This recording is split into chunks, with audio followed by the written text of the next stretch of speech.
Hey everyone! Today I'll be sharing with you guys the 5 best unguided grenade launchers in this game. I've carefully analyzed all the Tier 3 unguided grenade launchers, put them to the test, and these are the results I came up with. First on the list is the most recently added grenade launcher, which is the Pinaka Mk3. It isn't very powerful and actually deals less damage than the 5B Azrock, which is a rare type of grenade launcher. However, it fires more rounds, resulting in a higher burst damage output. Also, it can eliminate targets faster than the 5B Azrock, not only due to its higher burst damage, but also because of its relatively quick reload time.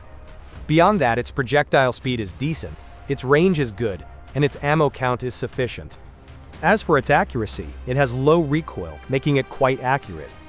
If that isn't enough for you, the launcher is semi-automatic, meaning you can control how many rounds you fire, which helps improve accuracy and precision.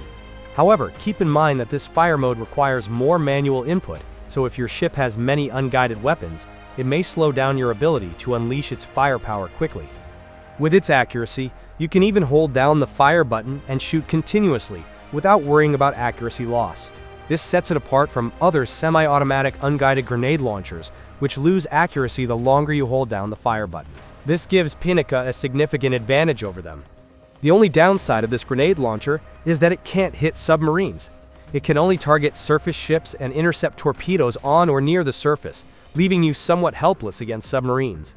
If you're looking for a good unguided grenade launcher that isn't from the art store market, and don't mind having an inability to hit submarines, but simply want to deal significant damage to surface ships, this is the best choice available in the game. Another grenade launcher that made it onto the list is the TRG-230. This one is much powerful than the Pinaka Mk3, as it has more per-shot power. It also isn't lacking in burst damage, since it has enough rounds to deliver a much greater burst damage output.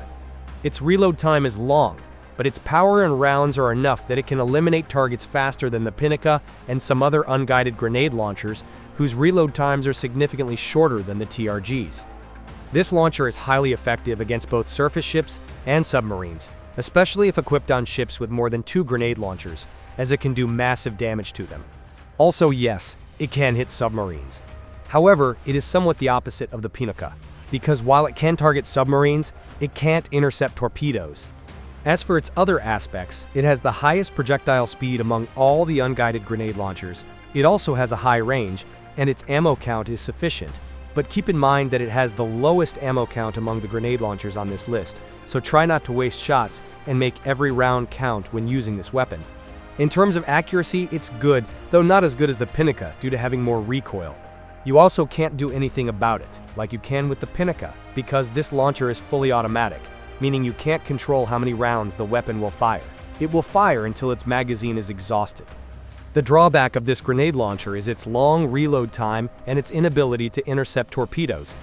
Personally, the latter is less of a concern if you often stick behind obstacles. Plus, when dealing with submarines, why worry about not intercepting their attacks when you can intercept the ones launching those attacks? Eliminating the source means you won't have to deal with their constant attacks, and you can do it relatively easily, as the weapon is highly lethal to submarines. On the other hand, the long reload time is definitely a concern, especially if you're using it on ships that rely heavily on grenade launchers for firepower, as opponents can capitalize on that reload time to overwhelm you. This launcher is ideal for players with a support playstyle or ships that excel in support, such as the 3 Kirov-class battlecruisers, the recently added RF Kerch, and the FGSF 126 to name a few. In a support role, you have teammates who can cover you, which prevents opponents from rushing and overwhelming you while you disengage or take cover behind obstacles to reload. Of course, it also works well with an offensive playstyle or ships, but I believe it fits best in a support role. The third one on the list is the RBU 2500. It is significantly weaker than the previous 2 grenade launchers and has less burst damage output, but it can accumulate damage and eliminate its target faster, since it fires an incredible number of rounds with just a short reload time. Its ammo count is sufficient, more than sufficient in fact. Its accuracy is quite good. In fact, it seems slightly more accurate than the TRG. However, the Pinaka still has a much better accuracy in comparison. You also can't do anything to enhance that accuracy because, like the TRG, it's also fully automatic. On the plus side, unlike the previous 2, it can hit submarines and intercept torpedoes, making it more versatile. As for its downsides, its range is somewhat lacking, especially compared to the previous two grenade launchers, and its projectile speed is a bit slow, making it difficult to deal with agile ships at long range.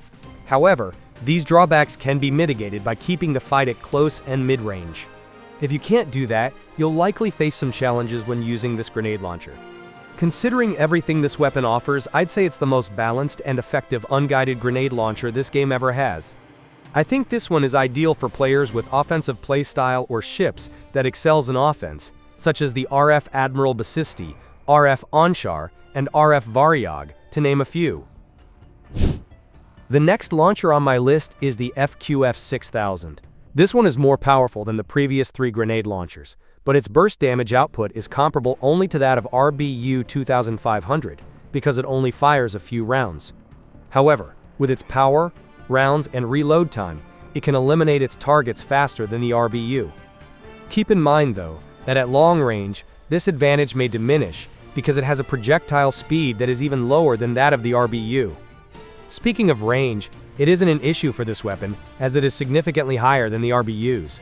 Lastly, it's as versatile as the RBU, since it can also intercept torpedoes and hit submarines. The drawbacks of this grenade launcher are its low projectile speed, as mentioned earlier, and its accuracy. It has the lowest accuracy among all the launchers on this list, due to its high recoil. However, like the RBU, you can mitigate these issues by keeping the fight at close or mid-range. Since it needs to be close to its targets, this launcher is also ideal for players with an offensive playstyle or ships that excel in offense, as they are often in the front line, engaging in close or mid-range battles. Examples of such ships include the Chinese destroyers Dazhou and Nanchang, as well as the USS Long Beach and Roke's Jiangzhou the Great. Also, if you find the RBU too expensive, this is a great alternative since it comes closest to it in performance while being significantly cheaper. Now for the last best unguided grenade launcher, we have the A22. This one is less powerful than the FQF, but stronger than the RBU. However, its burst damage output is higher than both, as it fires enough rounds with sufficient power to achieve that. Furthermore, it has a reload time that is nearly the same as the FQF, which allows it to eliminate targets faster than all the previous grenade launchers. In terms of range, it is not an issue, as it is also large, even exceeding that of the RBU. As for accuracy, it's better than the FQF, but not as good as the ones mentioned earlier, as it has slightly more recoil. Fortunately, since it's semi-automatic, you can control your shots to improve accuracy and precision. The biggest drawback of this launcher is that it can't hit submarines. Like the Pinaka, it can only target surface ships and intercept torpedoes on or near the surface. Also, its projectile speed is a drawback, as it is the same as that of the RBU. If you're looking for a grenade launcher similar to the Pinaka but superior, this is the best choice. Plus, it's significantly cheaper than the FQF, making it the most affordable option available on the market in this list. I almost forgot to mention, but all 5 of these unguided grenade launchers are capable of intercepting missiles, with the RBU being the easiest to use for intercepting due to its high number of rounds. Now, I'll be sharing the test I conducted for all unguided grenade launchers, and that'll be it for today's video. Let me know what you guys think about it. I'd love to hear all your thoughts. Hopefully you guys find this video helpful, and if you all did, please leave a like and subscribe to support me. Thank you so much for watching.